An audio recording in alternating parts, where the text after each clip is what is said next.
Ce programme vous est proposé par BGFI Bank Cameroun, sponsor officiel. L'échec, je mets ça entre guillemets, c'est le moteur de l'apprentissage. Pendant un moment, je voulais être garçon. J'enviais les garçons, en fait. Je me suis guérie sans médicaments, en fait. La réalité du terrain est telle que nos blessures profondes nous rattrapent. Quelle injonction sociale t'a le plus marqué? Réussir.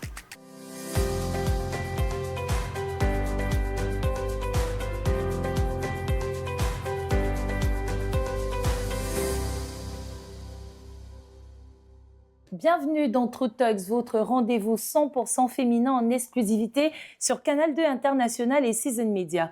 Il est 10h30 et comme tous les samedis, nous allons aborder une thématique forte et résonnante.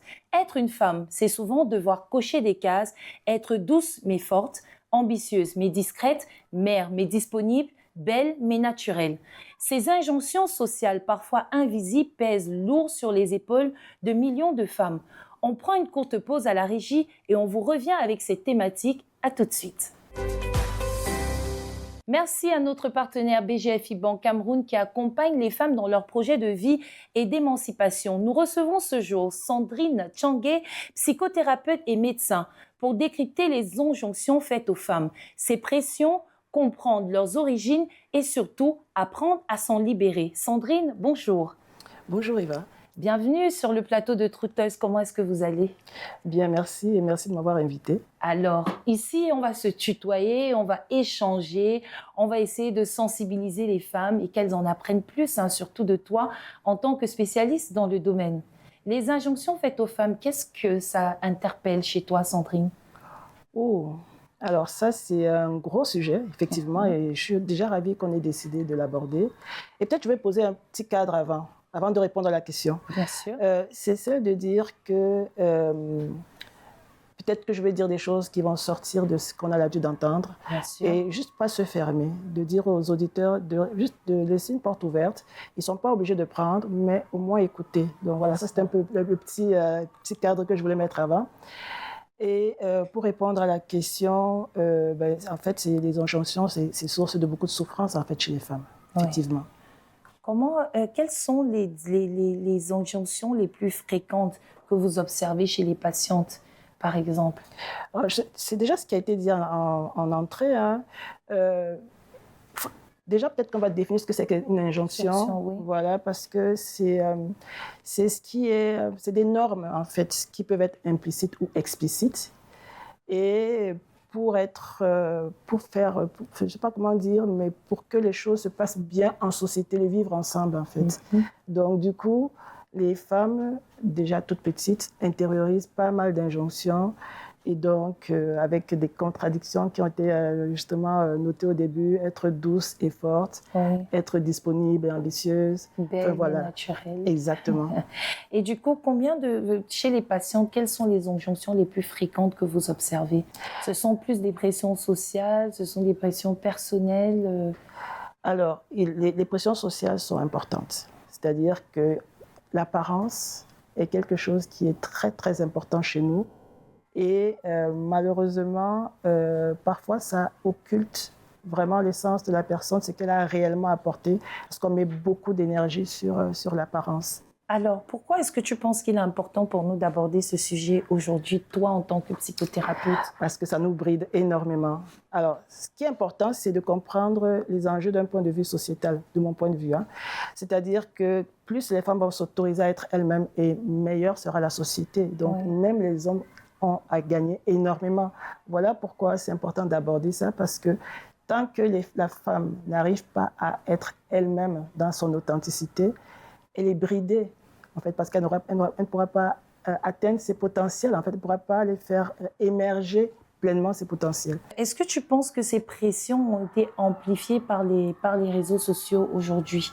Les différentes pressions que les femmes se mettent par rapport à l'apparence, justement, voilà, tu parlais d'authenticité.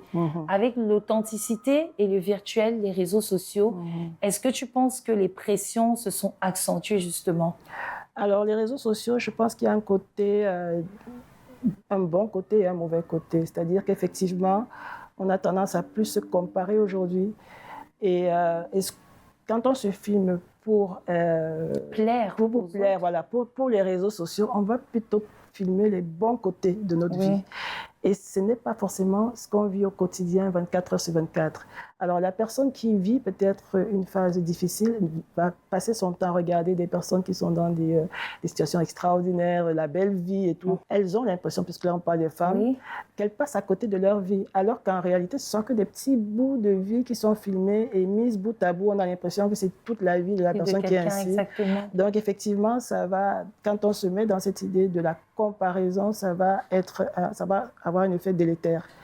Par contre, il y a un côté positif des réseaux sociaux qu'on peut utiliser, c'est-à-dire qu'il y a des personnes qui utilisent les réseaux sociaux pour justement dénoncer ce genre de situation, pour pouvoir mettre à nu leur propre vulnérabilité et dire c'est pas grave si on traverse certaines difficultés. Moi, voilà ce que je traverse et tout, ou voilà ce que j'ai traversé, voilà où j'en suis. Mais parfois, c'est carrément ce que je suis en train de traverser.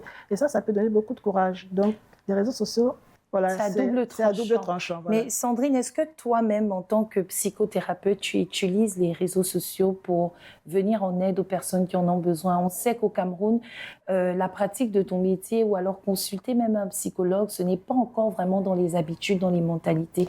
Est-ce que tu utilises cette plateforme-là pour drainer les gens vers toi et ton cabinet? Alors oui, alors là, peut-être j'ai pas mal ralenti, mais il y a eu un moment où j'ai beaucoup donné sur les réseaux sociaux justement pour sensibiliser, parce que vraiment, le premier élément, ce sera la sensibilisation.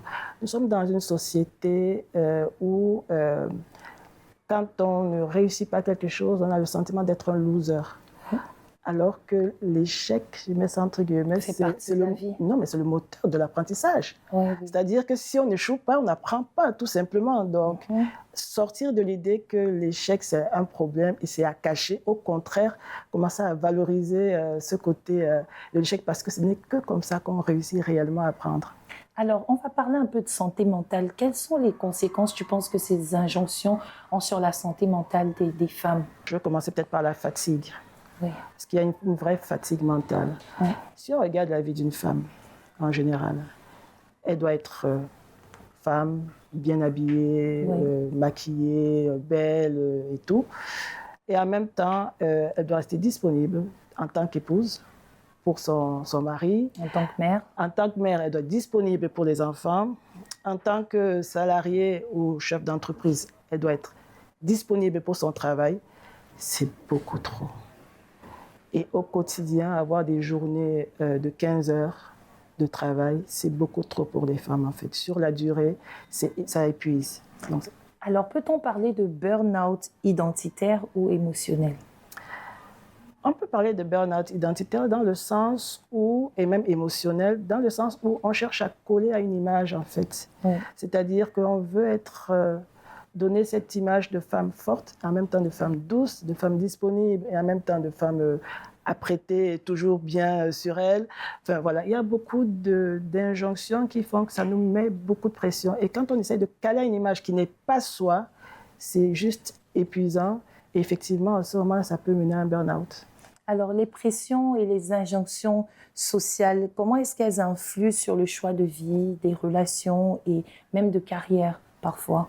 À partir du moment où on fait des choix, pas par rapport à soi, à sa véritable authenticité, mais parce qu'on trouve sa valeur dans le regard de l'autre. Je donne un exemple tout simple. Moi, quand j'étais petite, je voulais être astronaute, parce que ça me donnait l'idée de voyager, d'aller sur la Lune, de conquérir l'espace. Mais dans le fond, je voulais compter. Et on est nombreux comme ça, ou nombreuses, à vivre, à vouloir compter, parce que quelque part derrière, ce qui se cache, c'est être aimé, avoir ce besoin d'être aimé, et parfois ça passe par le besoin d'être admiré. Voilà. Est-ce qu'avant de ressentir le besoin d'être aimé, il ne faut pas d'abord s'aimer un peu soi-même? Mais tout à fait, complètement. C'est-à-dire qu'on ne peut pas donner ce qu'on n'a pas. Moi, je vais toujours du postulat qu'il faut d'abord s'aimer avant de rechercher l'amour de qui que ce soit. Je suis tout à fait d'accord. Et en même temps, la réalité du terrain, et je peux déjà le voir sur moi, hein, je ne suis pas en train de jeter la pierre à l'autre, la réalité du terrain est telle que nos blessures profondes nous rattrapent, c'est-à-dire qu'elles se mettent en avant même qu'on ne pense. En fait, l'idée, c'est quand on est tout petit, on recherche l'amour des parents, parce qu'on ne sait pas encore on est encore trop petit pour dire je vais m'aimer. Oui, c'est ça. Voilà, donc en grandissant, on reproduit ça. En fait, on a engrammé ça en nous et sans même nous en rendre compte, on reproduit tout simplement. C'est-à-dire avant de me dire oui, mais c'est à moi de me donner de l'amour et tout ça, c'est théorique. Mais dans la réalité de tous les jours, on va chercher de l'approbation, on va chercher le regard de l'autre et voir si, voilà, quand on s'habille, par exemple, très bien pour taper dans l'œil des gens, en fait, on va passer son temps à regarder si les gens ont remarqué qu'on s'est bien habillé. Donc, c'est beaucoup d'énergie dépensée et surtout de l'attention qui est déposée ailleurs que sur soi-même. Donc, effectivement, s'aimer en premier lieu, c'est très bien. Et après, c'est le faire dans le concret. Donc, au moment où on se rend compte qu'on est en train de chercher l'approbation dans le regard de l'autre, de dire « Ah, je suis en train de chercher le regard de l'approbation. » Voilà. En ce moment, je reviens sur moi. Donc, le fait d'être chez l'autre, ce n'est pas un problème. C'est juste de le remarquer à chaque fois pour dire « Ah, je reviens chez moi. » D'accord. C'est donc sur cette note, Sandrine, qu'on va prendre une courte pause à la régie et on vous revient juste derrière. À tout de suite. Tout commence par une vision. Une petite étoile qui illumine nos rêves dès nos premiers instants. L'éducation est la première étape vers un avenir meilleur. Avec passion et engagement, nous investissons dans les écoles, les talents et les esprits qui bâtiront demain. Croire à un horizon sans limite, c'est croire que chaque rêve mérite d'être accompagné, soutenu et réalisé. C'est pourquoi nous investissons dans l'excellence et la persévérance, en soutenant chaque pas vers vos accomplissements. Avec des solutions innovantes et accessibles, nous ouvrons la voie à une inclusion financière durable, pour que chacun ait sa place dans l'économie d'aujourd'hui et de demain. À chaque étape de la vie, nous sommes là pour accompagner vos ambitions. Une étoile, même la plus petite, peut illuminer le monde. Avec le groupe BGF Banque, chaque rêve trouve son chemin. Le meilleur est à venir. De retour sur le plateau de votre émission True Talks, un débat 100% féminin, sans barrière, sans tabou. Et nous étions en pleine discussion avec Sandrine Tianguet, qui est psychothérapeute et médecin. Et on parlait des injonctions faites aux femmes. Alors Sandrine, maintenant on va parler des stratégies de résistance. Comment une femme peut-elle identifier qu'elle est sous injonction? Alors, c'est assez simple d'identifier qu'on est sous injonction. C'est d'écouter son discours interne. Quand il y a beaucoup de « je dois » ou alors des « il faut » ou alors « mais normalement ça se passe comme ça ». Donc on essaye de coller en fait à une règle, voilà, dite ou pas dite, voilà, on essaie de coller à une injonction. Et donc c'est vraiment s'écouter, écouter ce discours interne. Qu'est-ce qu'on se dit en fait? Et comment s'en libérer? Alors la première des choses, c'est de comprendre que l'humain a besoin d'amour. OK? C'est vrai qu'il faut commencer par s'aimer, c'est la base. Et en même temps, nous sommes des êtres. Si on dit à quiconque, moi je parie, on vous donne tout ce que vous voulez, mais vous n'aurez pas d'amour de personne. Je ne vois pas qui va signer ça. Donc, c'est déjà comprendre qu'on a ce besoin d'être avec les autres et d'être en amour avec les autres et que nous avons développé des stratégies pour y arriver. Et dans ces stratégies-là, c'était aussi se conformer aux injonctions. Donc, déjà accepter ça. Ça, c'est vrai pour tout le monde, hein, pour les femmes ou pour les hommes. C'est OK. Donc, pour moi, ce n'est pas s'en débarrasser, c'est ça qui nous a construits jusque là où on est aujourd'hui.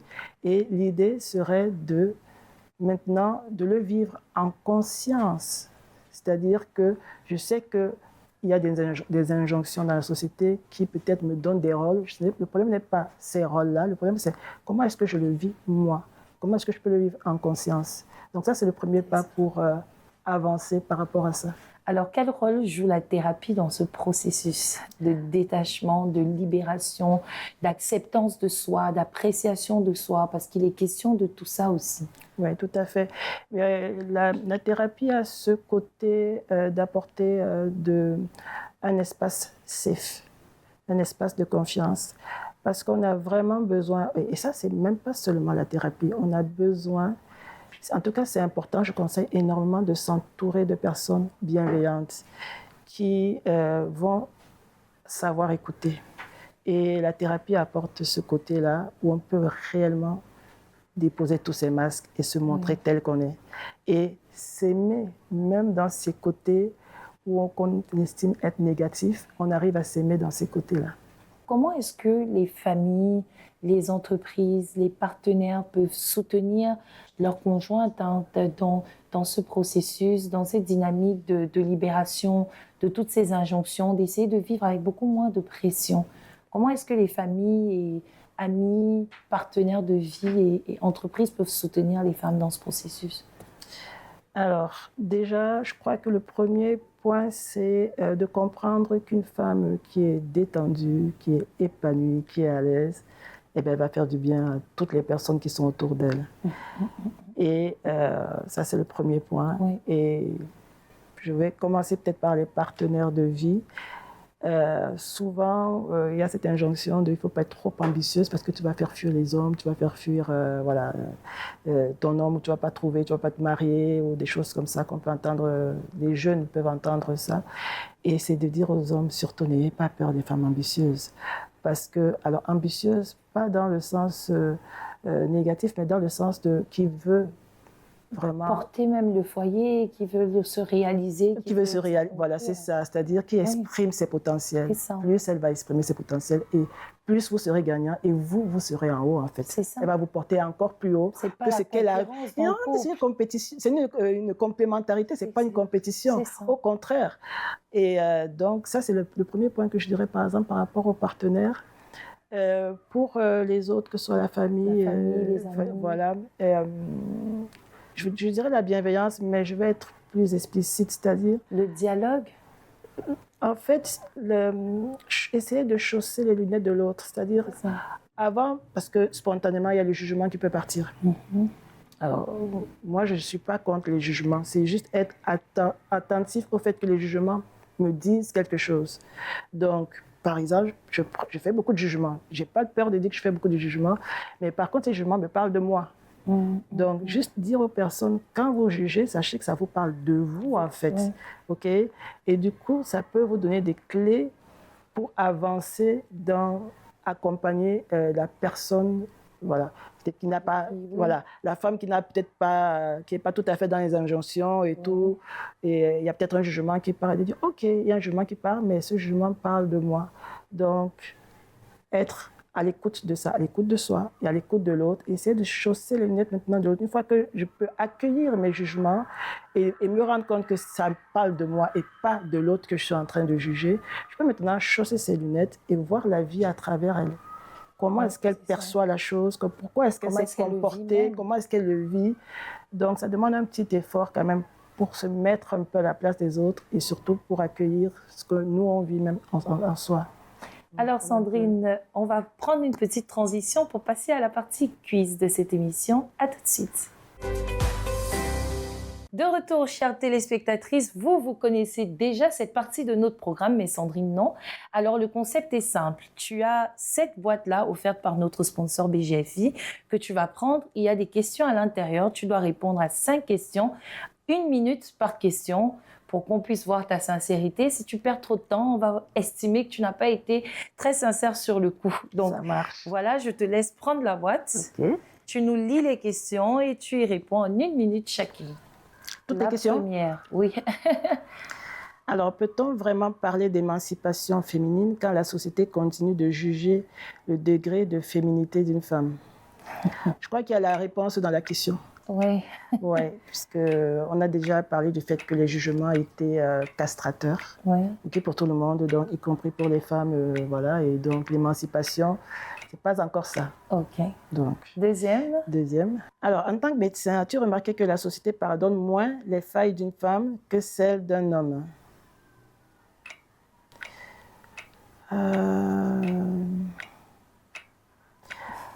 Je suis pas, j'ai pas un avis tranché dessus, parce que ça dépend. Bon, après, c'est mon point de vue, hein. Oui, bien sûr. Il y a quand même, les hommes ont ce côté de responsabilité de la famille et tout, et parfois, s'ils n'arrivent pas à résoudre certains problèmes, ils peuvent être voilà, sévèrement... Oui. ouais, on peut les tenir responsables, voilà. Mais c'est vrai que les femmes aussi, d'un côté, de l'autre côté, elles ont cette obligation, par exemple, de tenir le foyer, d'éduquer les enfants, de transmettre les valeurs. Les hommes aussi, mais les femmes peut-être un peu plus. Et de ce côté-là, ouais, les jugements peuvent être sévères, effectivement. Troisième. Alors, dans ta vie de femme, quelle injonction sociale t'a le plus marqué? Réussir. Voilà. Je crois que je l'ai pris très tôt. Je voulais être astronaute quand j'étais toute petite. Donc, j'avais un papa qui ne faisait pas la différence entre les hommes et les femmes. Il nous éduquait soi-disant de la même façon, mais quand même, nous, les filles, on se retrouvait quand même plus à la cuisine que les garçons. Bon, entre parenthèses. Mais voilà, il disait, voilà, votre héritage, c'est dans la tête. Et donc, tout le monde, vous devez tous réussir et vous pouvez faire tout ce que vous voulez. Donc, du coup, voilà. C'est réussir. C'est réussir. Okay. Quatrième et avant-dernière question. OK. En tant que médecin et psychothérapeute, soignes-tu parfois les blessures que toi-même as dû apprendre à cacher? J'ai commencé par me soigner. Donc, oui, tout à fait. En fait, le métier de psychothérapeute s'est imposé parce qu'à la base, c'était mes propres blessures.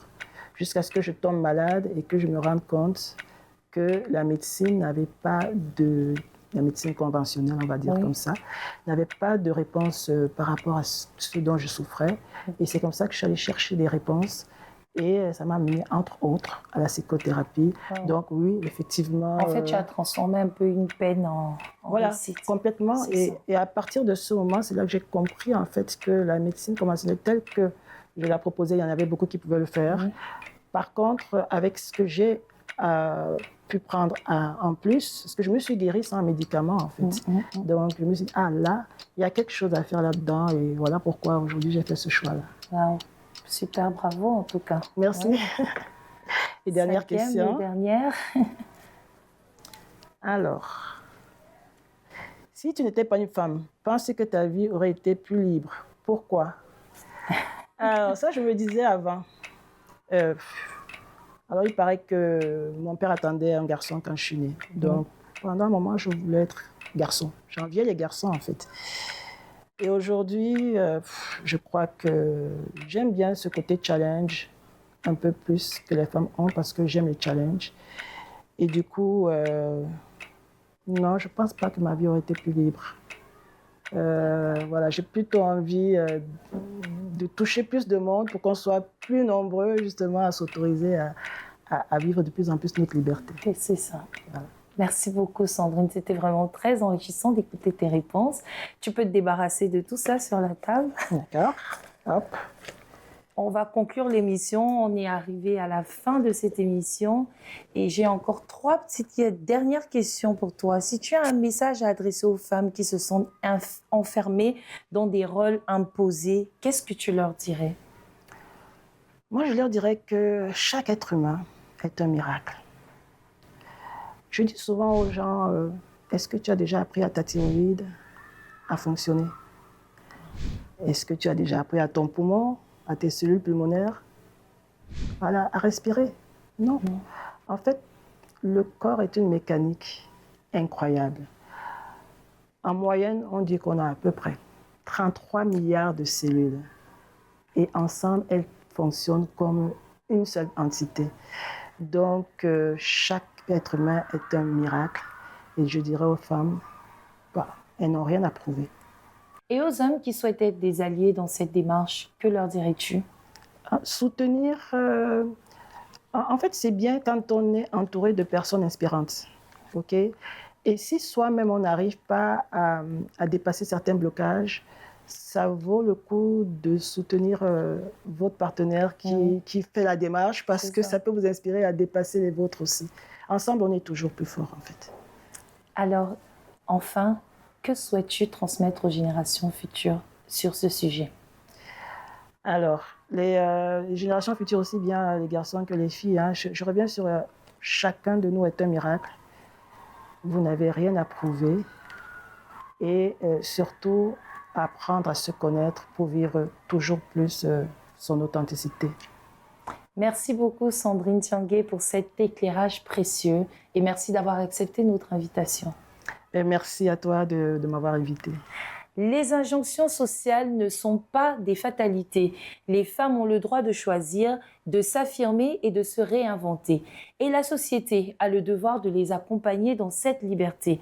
À toutes celles qui nous regardent, vous n'avez rien à prouver, vous avez tout à vivre. Merci à notre partenaire BGFI Banque Cameroun, sponsor officiel de cette émission, engagé aux côtés des femmes pour construire un avenir plus juste et plus libre. Restez avec nous, chers téléspectateurs, pour la suite des programmes sur notre antenne. N'oubliez pas, on se retrouve samedi prochain autour d'une nouvelle thématique avec une nouvelle femme inspirante, engageante et surtout dynamique. Abonnez-vous à toutes nos plateformes Season Media pour suivre nos programmes en continu et surtout, n'oubliez pas de télécharger notre application. Excellente suite des programmes. Au revoir. Ce programme vous a été proposé par BGFI Banque Cameroun, sponsor officiel.